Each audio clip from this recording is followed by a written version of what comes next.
የሰላም ስምምነት ተፈጻሚ እንዲሆን እሰራለሁ ሲል ስምረት ፓርቲ ገለጸ።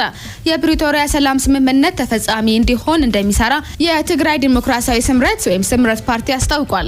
ፓርቲው ይህን ያስታወቀው የምስረታ ጉባኤውን በዛሬው ዕለት በአዲስ አበባ ባካሄደበት ወቅት ነው።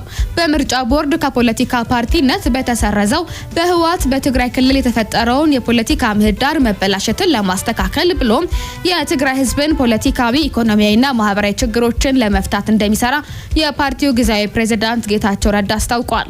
የዲሞክራሲያዊ ስምረት ትግራይ ፓርቲ ድርጅት ኃላፊ ብርሃነ ገብረየሱስ በምርጫ ቦርድ ጊዜያዊ የምዝገባ ፈቃድ አግኝቶ በመንቀሳቀስ በአጭር ጊዜ 5600 አባላትን መመዝገብ ቢችልም በኃይል በሚያምነው በህወሓት አካሄድ የፓርቲው ቢሮዎች መሰበራቸውን፣ አባላቱ መንገላታታቸውን አመላክተዋል። ፓርቲው ለትግራይ ህዝብ የተሻለ የፖለቲካ ምህዳርን ለማምጣት የመታገያ ፓርቲ ለመሆን እንደሚሰራም ተጠቁሟል። የፕሪቶሪያ የሰላም ስምምነት ተፈጻሚ እንዲሆን እሰራለሁ ሲልም ገልጸዋል።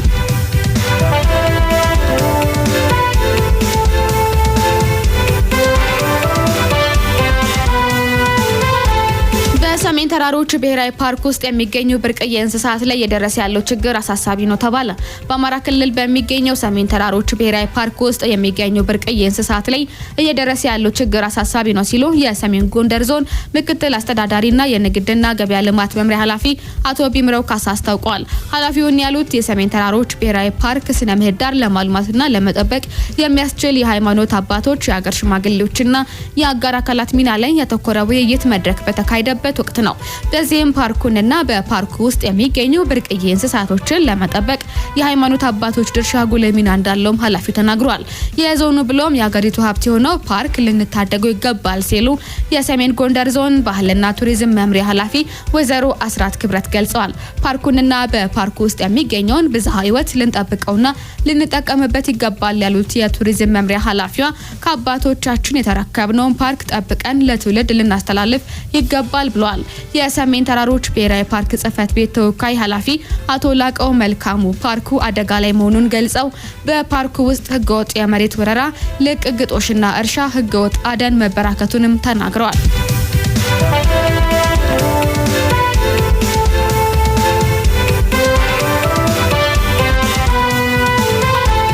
ባለፉት 3 ወራት ከ300 ቢሊዮን ብር በላይ ገቢ ተሰብስቧል ተባለ።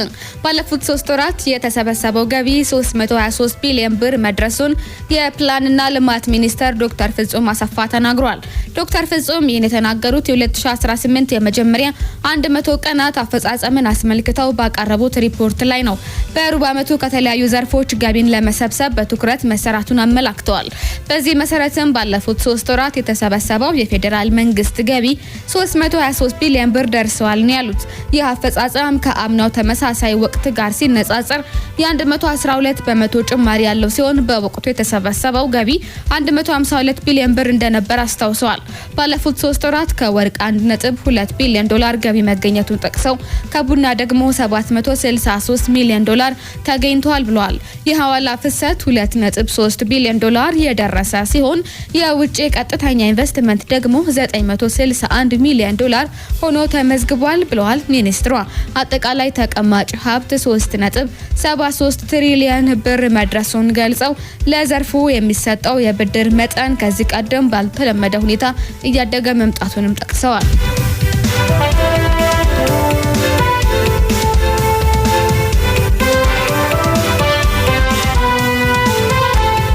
አድማጮቻችን በመከታተል ላይ የምትገኙት ከጄፍ 106.7 ወደ እናንተ እየቀረበ የሚገኘውን የዕለተ አርብ ምሽት 1 ሰዓት ዜናችንን ነው። በመላው ዓለም በዜናው አማካኝነት እንደመጣለን። በ106.7 ሜጋሄርዝም በአዲስ አበባና ዙሪያዎቿ እንደርሳለን። ሐሳብ አስተያየት ሲኖራችሁም ደግሞ በስልክ ቁጥራችን 0977111213 ላይ ልታደርሱን ትችላላችሁ። ሀገራዊን ዚጋና አብቃና ከባህር ማዶ ዳገኘናቸው ስናምራ አፍሪካን ቀዳሚ እናድርግ። በእስር ቤት የሚገኙት የቻድ የቀድሞ ጠቅላይ ሚኒስተር የጤና ሁኔታ እየተባባሰ መጥቷል ተባለ። የቻድ የቀድሞ ጠቅላይ ሚኒስተር ሰክሰስ ማሳራ በዚህ ዓመት መጀመሪያ ላይ አመጽ በማነሳሳት ክስ ከታሰሩበት ጊዜ ጀምሮ የጤና ሁኔታቸው እየተባባሰ መምጣቱንና ከሀገር ውጪ ወጥተው አስቸኳይ የሕክምና እርዳታ ማድረግ እንዳለባቸው ፓርቲያቸው ባወጣው መግለጫ አስታውቋል። ፓርቲው ባወጣው መግለጫ የማስራ የጤና ሁኔታ እየተባባሰ መምጣቱንና የሕክምና ሂደታቸው በቻድ የሕክምና ተቋማት ውስጥ የማይገኝ በመሆኑ ምክንያት ምክንያት በጊዜያዊነት እንዲለቀቁ ሲል ጠይቋል። የፓርቲው መግለጫ እንደሚያሳየው የቀድሞ ጠቅላይ ሚኒስትር ሐኪም ባቀረቡት ጥያቄ መሰረት ማስራ በአስቸኳይ ከሀገር ወጥተው እንዲታከሙ ሲሉ የጠየቁትን ጥያቄ በማስራ ጠበቆች በኩል ለባለስልጣናት መቅረቡ ቢገለጽም ነገር ግን እስካሁን ምላሽ አልተገኘም ተብሏል። የቻድ ዋና ተቃዋሚ ፓርቲ የሆነው ዘ ትራንስፈር መሪ የሆኑት ማስራ በዚህ ዓመት ግንቦት ወር ላይ በሎጎን ኦክሲደንታል ግዛት በማህበረሰቡ መካከል በተፈጠረው ግጭት ምክንያት ለ42 ሰዎች መሞት ምክንያት ሆኗል በሚል በዋና ከተማ ንጃሜና ተይዘው ለእስር ተዳርገዋል። የቀድሞ ጠቅላይ ሚኒስትሩ በጥላቻ ንግግርና በጅምላ ጭፍጨፋ ወንጀል ከተፈረደባቸው በኋላ እንደ አውሮፓውያን አቆጣጠር ነሐሴ ወር ላይ 20 ዓመት እስራት ተፈርዶባቸዋል። በሰኔ ወር ማስራ የእስር ጊዜውን ለመቃወም የረሃብ አድማ መጀመራቸውን ዘገባው አስታውሰዋል።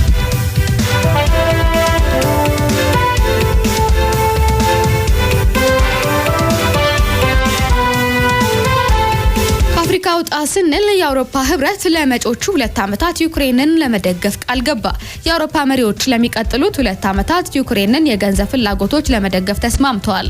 መሪዎቹ የዩክሬንን መከላከያ ለመደገፍ እንዳይንቀሳቀስ የተደረገ በቢሊዮን ዩሮ የሚገመት የሩሲያ ገንዘብ እንዲለቀቅ ለማድረግ ግን ሳይችሉ ቀርቷል።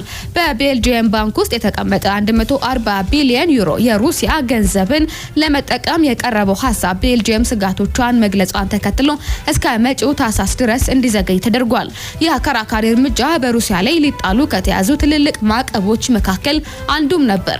ረቡዕ ዕለት አሜሪካ የክሬምሊን የነዳጅ ገቢን ለመቀነስ ኢላማ ባደረገ መልኩ የነዳጅ አምራ